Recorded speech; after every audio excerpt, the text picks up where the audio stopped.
আজ রবিবার 30শে চৈত্র 2025 সালের 13ই এপ্রিল। বৃশ্চিক রাশি, বৃশ্চিক লগ্ন, স্করপিয়ান সাইন জাতক জাতিকাদের দিনটি কিন্তু এক প্রকার বেশ কাটতে চলেছে।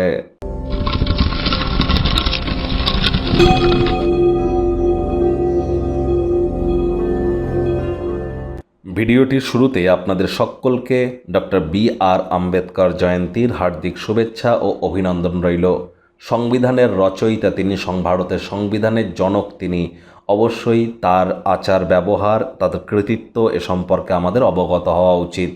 আজ যেহেতু রবিবার, তাহলে অবশ্যই সূর্যদেবের প্রণাম মন্ত্র ওম জবা কুসুম শঙ্কাশং কাশ্যপেয়ং মহাদুতিম ধন্তারিং সর্বপাপঘ্নং প্রণত হস্মি দিবাকারম, এটি আজ আপনারা সকালবেলা 7 বার জপ করে দিন শুরু করুন। আপনারা অর্ঘ্য দেওয়ার স্টাইলে বা তর্পণ করার স্টাইলে সকালবেলা 7টার মধ্যে আপনারা নদীতে স্নান করে সূর্যের আলোর নিচে আপনারা যদি এই মন্ত্রটি 7 বার জপ করতে পারেন উপকৃত হবেন। সাদা, গেরুয়া, লাল বা অরেঞ্জ কালারের আপনারা ড্রেস কিন্তু আজ আপনারা পরিধান করতেই পারেন। রবিবার ছুটির দিন, যদি বাড়িতেই থাকেন, আয়েস আমোদ প্রমোদ বিনোদনের মাধ্যমে কাটান। আসছে সপ্তাহের জন্য শক্তি সঞ্চয় করতে পারবেন।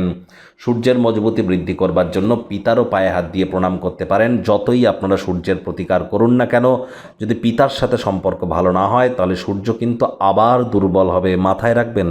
ভাগ্য মিটার আজ আপনাদের বলছে 7 আউট অফ 10। ভাগ্য আপনাদের অনুকূলেই থাকবে, তবে অর্থ এবং পরিবার এই দুই ব্যাপারেই আপনাদেরকে একটু সাবধানতা অবলম্বন করেই চলতে হবে।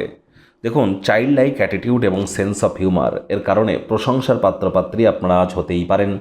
কৌতুকপূর্ণ মেজাজেও আপনারা থাকবেন। কায়িক পরিশ্রম হলেও শরীর মনে সতেজতা এবং তরতাজাই আপনারা অনুভব করবেন। দীর্ঘদিনের পুরনো রোগশোক থেকেও কিছুটা হলেও রিলিফ আপনারা পেয়ে যাবেন। আজ কোনো কিছুতে অতিরিক্ত অর্থের অপচয় কিন্তু হতেই পারে। ব্যয়বহুল একটি দিন, খরচ বাড়বে। দক্ষতার সাথে নিজের বাজেটকে নিয়ন্ত্রণে রাখুন, তা না হলে কিন্তু ইন ফিউচার আর্থিক সংকট আপনাদেরকে অত্যন্ত ভোগাতে পারে। ব্যয়বহুল দিন, খরচ বাড়তে চলেছে। চাকরিজীবী যারা আছেন, অফিসে কম কথা বলে কাজ বেশি করুন। রবিবার হলেও অনেককে কিন্তু অফিসে যেতে হয়, তবেই কিন্তু বস কলিগদের সাথে ভাব ভালোবাসা বাড়বে, কর্মে গতি আসবে। রাজনীতিবিদ যারা আছেন, জনসংযোগ বৃদ্ধি করুন। শর্টকাট অবলম্বন করে আপনারা কিন্তু খুব বড় কোনো পদে পৌঁছাতে পারবেন না। রাজনীতিবিদ যারা আছেন তাদেরকেও বলবো, নিজের পার্টি, নিজের দলের অভ্যন্তরে প্রভাব প্রতিপত্তি বৃদ্ধি করবার প্রচেষ্টা জারি রাখুন। শিক্ষার্থী বিদ্যার্থীরা যে কোনো প্রকার পরীক্ষা প্রতিযোগিতায় সফলতা অর্জন করবেন। উচ্চশিক্ষার জন্য যারা বিদেশ যাত্রার কথা ভাবছিলেন, ভাগ্যদেবীও আপনাদের পক্ষেই আছেন। সন্তান সন্ততি থেকে থাকলে তারাও তাদের কৃতিত্বের দ্বারা আপনাদেরকে গর্বিত করবে। হাউস ওয়াইফদের জন্যও দিনটি এক প্রকার বেশ। প্রেমিক প্রেমিকা, স্বামী স্ত্রী উভয়ের ক্ষেত্রেই বলবো, দিনটিকে যতটা সম্ভব রোম্যান্টিক করে তোলা যায় সেই প্রচেষ্টাই আপনাদের জারি রাখা উচিত।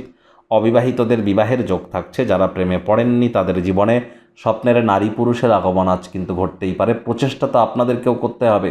শত্রুপক্ষ, বিরোধী পক্ষ আজ কিন্তু খুব একটি শক্তিশালী থাকছে না। পরিবার পরিজন, আত্মীয় স্বজনদের অপ্রয়োজনীয় খাতে অতিরিক্ত আপনারা যদি ভুল ত্রুটি ধরার স্বভাব যদি থেকে থাকে, তাহলে ত্যাগ করুন। তা না হলে সম্পর্কের অবনতি কিন্তু হতেই পারে। সময়ের অপচয় করে কিন্তু কোনো লাভ নেই। অবসরকালীন সময়ে সাহিত্য ম্যাগাজিন পড়ে কাটান, অথবা ইন্টারনেট অফ থিংসের মধ্য দিয়ে কোয়ালিটি টাইম পাস করুন।